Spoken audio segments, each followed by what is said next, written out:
Hello everybody. Welcome back for another video. Hope you're all doing well and that you're all having an aggressively awesome day. I don't know why aggressively awesome, but why the fudge not? Yeah. And without any further ado, let's jump right into it. There's a lot of really weird, interesting news, but it's also kind of stuff that could be expected based off of the way that this year has been going.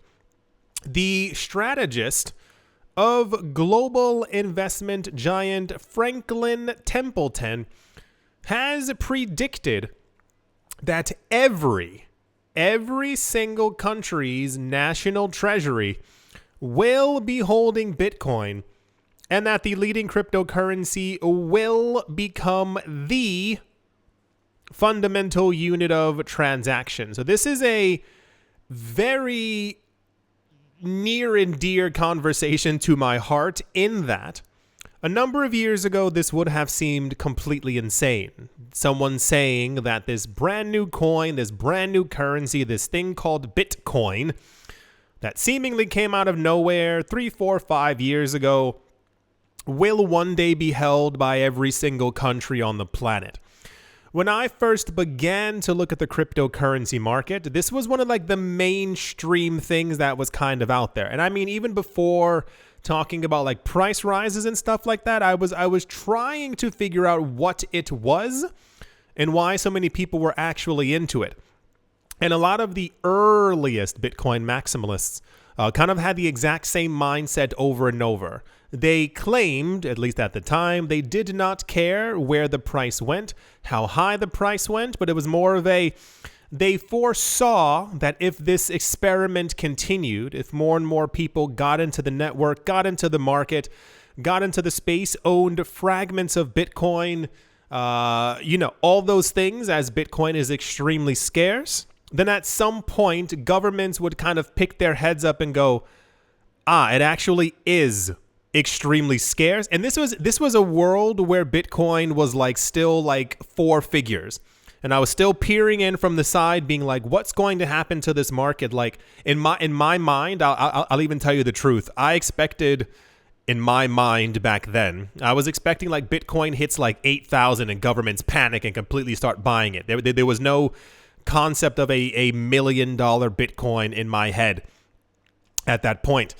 But one of the general ideas is that if we continue seeing all of this growth, all of this movement, especially what we've been seeing this year, this has been a very pivotal year. And I said before, a lot of people are very blasé about a lot of things. I'm not sure if it's because of the generalized stresses of life. We hear something, we hear good news, and we kind of go, okay, cool. Well, let's see if it happens. As opposed to getting really excited about things like many people in the space would have done a number of years ago.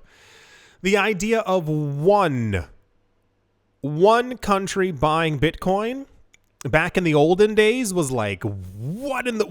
There's one country even looking at it, when we had one company, Overstock, one company talking about they were going to accept it for you to buy socks.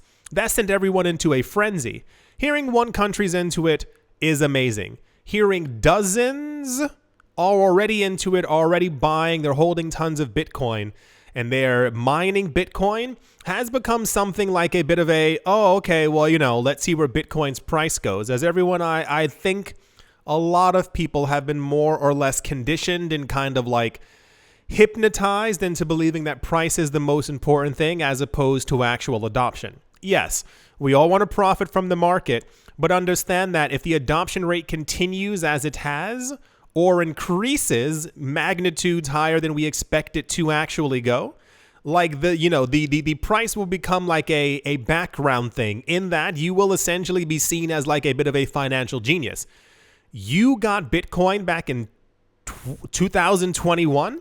That's insane. No one has any Bitcoin now because it's so expensive and all these other things that we've been talking about. But to claim something like every single national treasury will be holding Bitcoin is it's going to happen.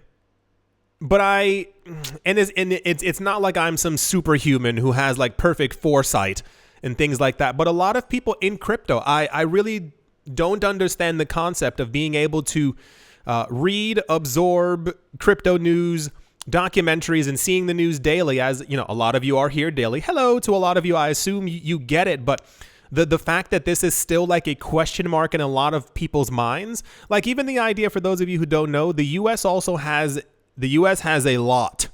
The U.S. has a lot. I think it's like 200,000 Bitcoin or something like that. We know that there are dozens of other countries who are also in this as well. We were talking about that when BlackRock first openly announced that they were getting into the Bitcoin ETF space over the course of this year. And I was like, okay, cool. It's a done deal. Like, this isn't happening in other countries, especially wealthy countries. Countries in the Middle East weren't like, oh, that's cool. They stand to make maybe trillions of dollars. I'm happy for them. No, of course, they were all jumping into it as well. It's just a matter of, I think, when people don't hear things publicly, that they kind of say, well, then it's not happening.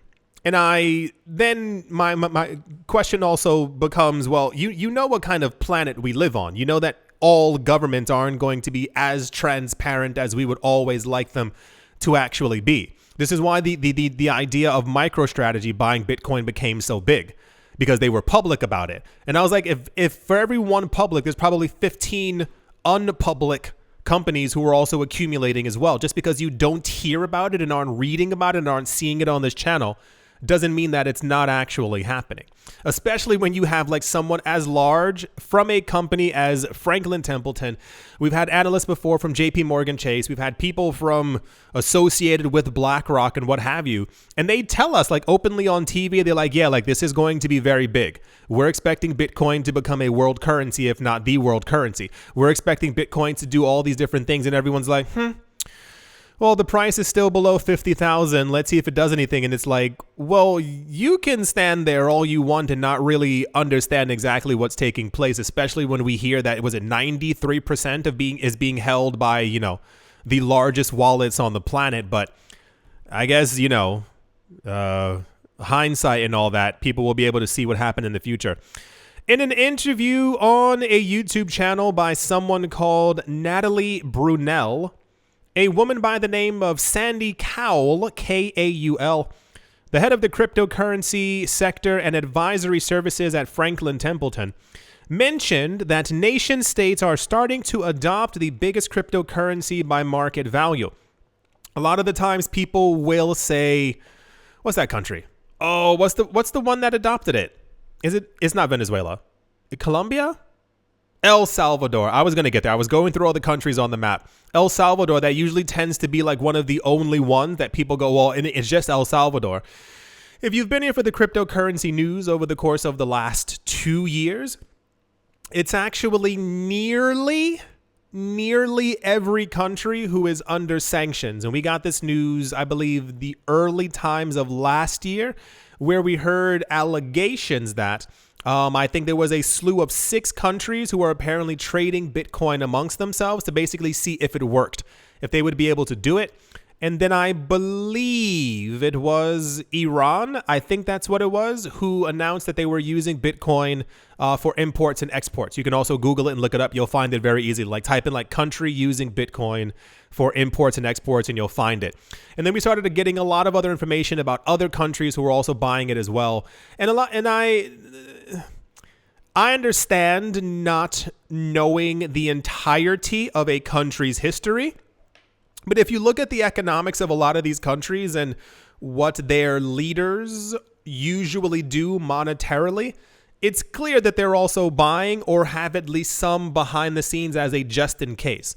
You get to a certain point where you're like uber rich, where you kind of just dip your hands into everything just in case one of them actually ends up taking off. So no matter what the new trend is, if you are wealthy enough as a nation or an individual, throwing $500,000, $1 million, $15 million into something doesn't really break the bank.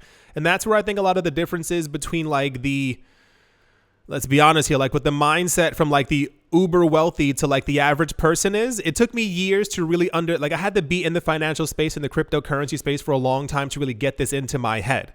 You'll hear that these people are throwing around billions of dollars, but it doesn't make a lot of sense to me because I'm like, I don't have billions of dollars. But when you kind of get into the mindset and understand what they're doing and how they move around money and why they invest in everything, it's because of situations like this. And you can't also just assume because you don't hear about one country not doing it, like openly, like they're countries, like they keep secrets. It's what they do. That's why the news that we actually have that the US has hundreds of thousands of Bitcoin is quite significant, because we know it. Like, it's not a myth or something that's simply thrown around out there. Natalie Cowell also suggested that Bitcoin would be even more efficient for national treasuries than central bank digital currencies by making the following statement. They said, "I think you are already starting to see countries holding Bitcoin and even less developed countries wanting to play on a more level playing field by uniting some of their purchasing power around Bitcoin." This is something that also doesn't play into a lot of people's minds. A lot of times people think of, first of all, we know that all countries are not on the same foot. They're not on the same level playing field. That's because of a very dark and ridiculous history from a number of countries. However, what we've also been seeing is that if you find out from, like, these countries have advisors, and if you hear that this country, if you are 16 other countries who have relatively low GDP, and you hear from one of your advisors that the United States has been accumulating Bitcoin, has been seizing Bitcoin, and they sold off some of it years ago, but has not sold since. They're sitting on it. Why would they be sitting on it? How much do they have? They have 200,000. What are the projections for Bitcoin's price over the next 10, 15, 20 years? Well, we've spoken to a number of people. We hired a couple of experts. We've been talking to people online and having video conferences, and they say they expect Bitcoin to go anywhere from $500,000 to $10 million over the course of the next 2 decades. Did you say $10 million? Yes. How much richer would that make the United States? 200,000 times $10 million per Bitcoin. How much is a Bitcoin right now? It's this. Okay, are we able to set aside a couple $1 million every single month? Like, I know we don't have billions to do it, but could we set aside millions to be able to procure some Bitcoin in some sort of way? Because if Bitcoin goes up and these countries are holding it and we have none of it, we're in trouble. That's one of the main things. Oh my gosh, like there are so many discussions around this. When you talk about the actual scarcity of Bitcoin, it also has to do with countries. This is what so the idea basically is, if the largest holders of Bitcoin end up being Elon Musk, Tesla, Franklin Templeton, MicroStrategy, Cathie Woods, what are all these other names? You name it. 38 companies are holding a gigantic companies owned by an individual who have a CEO. They own massive amounts of Bitcoin. If 93% of all the Bitcoin is held by these individuals, people who have more than one Bitcoin, and of course the number skyrockets even higher when you do people who have over 100 entire Bitcoin, where does that leave the countries? Imagine a situation where Bitcoin does, during this bull run, end up hitting $200,000, $300,000, $400,000, and countries are like, okay, we got to get into it. There's barely 1 million Bitcoin left. We went over that in one of the other videos for those of you who missed it. One of the last numbers that we got from one of those on-chain analytics firms is that I believe it's 1.1 million Bitcoin that's actually left on crypto exchanges. Now, people conflate that and go, well, there's 1 million Bitcoin left. And even more so, that should terrify you.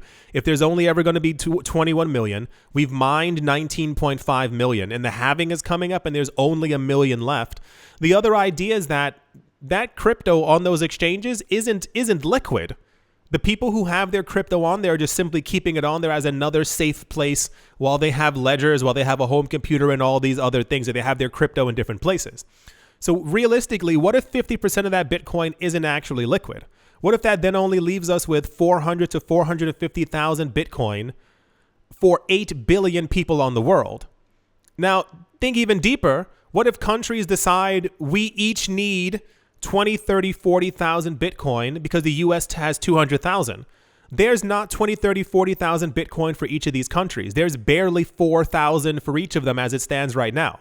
That's still not even counting in the accumulation that you are going to be doing or that you plan on doing, your friends and all these other people. There's so much happening right now. And a lot of times, and I'll say it this way, I like when we get news like this because a lot of the times news like this isn't for us. Similar to when we hear about news articles in Forbes or Bloomberg or Wall Street Journal or things like that. they're for a certain like type of people. They know that people who have a large amount of money who are looking to invest are, these are the people who absorb this kinds of information and they use it. They go, okay, well, there's a new thing out. It's been out for a while. I got to go get some. And these are the people who buy. So when you hear from an investment giant, one of their analysts, who, now bear with me here, who probably has information that we will never actually be privy to. I assume that this person has sat in a room with multiple other people who like really are deep in like world events and like the actual trends right now. To be able to say out loud that governments are going to start buying Bitcoin, and you've essentially heard whispers that smaller countries who aren't as developed, air quotes, are also going to start to buy Bitcoin to make sure that they have some type of economic power in the future.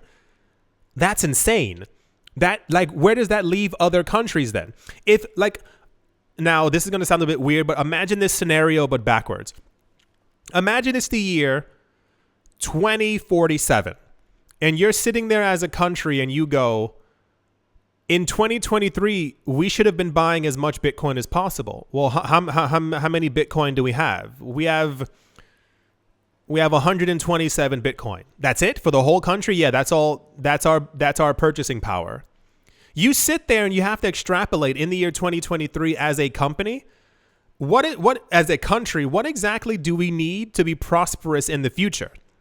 Remember I told you, see if you can find this article as well. It's an old article that when the internet was first being like mass released, 94, 95, 96, you might remember, I'm sure you've seen some of the videos on YouTube of a lot of the companies and people laughing at the internet. The idea was we have telephones. Why would I need to digitally type to someone? That sounds ridiculous. Why do we need electronic mail? You can find these videos, you can find the newspaper articles, you can find the people on the news who were laughing about it. But one of the really big things is that apparently there were a couple of countries who were not going to adopt the internet. They assumed it was absolute nonsense because some of their council was special.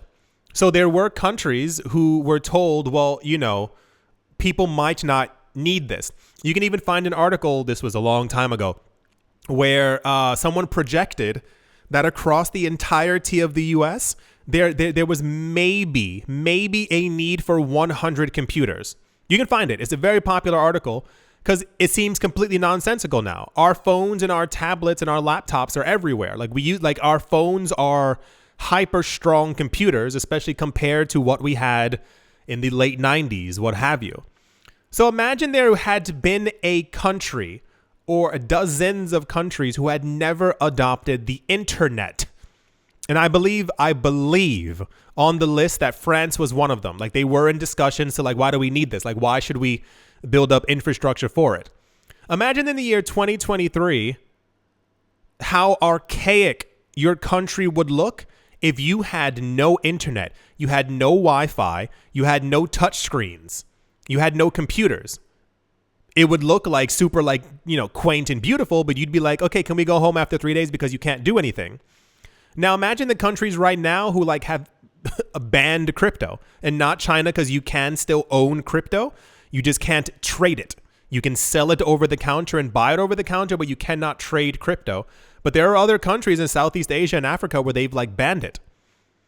Where are these countries in 20 years? Can you imagine banning a new source of the economy that everyone else is beginning to use? So this is where we currently are right now. These are major discussions that are happening, and a lot of people in crypto, people who are buying altcoins and fragments of Bitcoin or who aren't paying attention at all, they don't listen to this kind of news. It's just simply how high can Bitcoin go during the cycle so I can make money, not being countries are buying Bitcoin and they're mining Bitcoin. They said they are using this as a way to compete more effectively with larger countries and bigger economies. I also believe that Bitcoin will become something that every treasury should hold because some of their operations, rather than needing to happen through foreign exchange conversions to facilitate cross-border transactions as they do today, will be more easily carried out through Bitcoin payments. So many people are very hopeful about central bank digital currencies.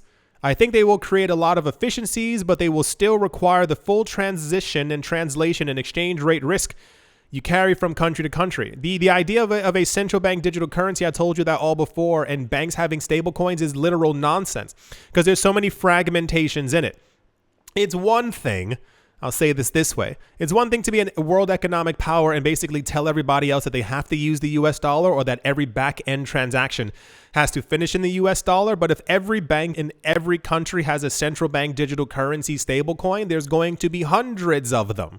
And they're already trying to get everyone else to use their own thing.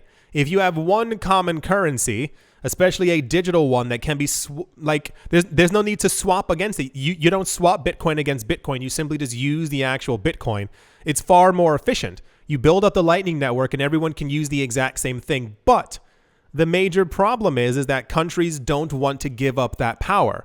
Countries don't want to say, okay, we're not printing any more of our currency because he who prints the money has the power. This is why you see people getting heavily into Bitcoin mining, because those who essentially are printing the Bitcoin, creating the Bitcoin, will be the ones with the most power in the future. I think this will create a lot of efficiencies, but they will still require the full translation and exchange risk that you can carry from country to country, whereas Bitcoin is Bitcoin in every single country. This is going to be a very big discussion over the next 20 to 30 years. I don't think we have not, of course, not seen the end of this, but this was very popular news, as you might have imagined, when you get someone from a gigantic company like Franklin Templeton talking about that national treasuries are already holding it, that we know, will be buying more in the future. And the actual ease of using it, these, I believe, these words come from conversations that they have had or have been having with other people from other nation states and other countries and other institutions. There's a reason why BlackRock chose to get into the market at this time and not in 5 years. They foresee something that's coming. They're trying to be at the very top of it so that when things do go completely insane, of course, they want to profit from it as well. But a lot of people are definitely sleeping on a lot of the stuff that's happening right now essentially in the world. Yeah, I do sincerely hope that you have all enjoyed. I do hope that you all have taken the time to reevaluate a lot of your portfolios to see if there are other things that you think should now be in your portfolios as a, just in case in the future. Always make sure to do your own research and read and learn more. It is imperative. It will help you out a lot in the future. Thank you all once again for watching, listening, liking, commenting, and or supporting. And I will most certainly be talking to you all soon. See you.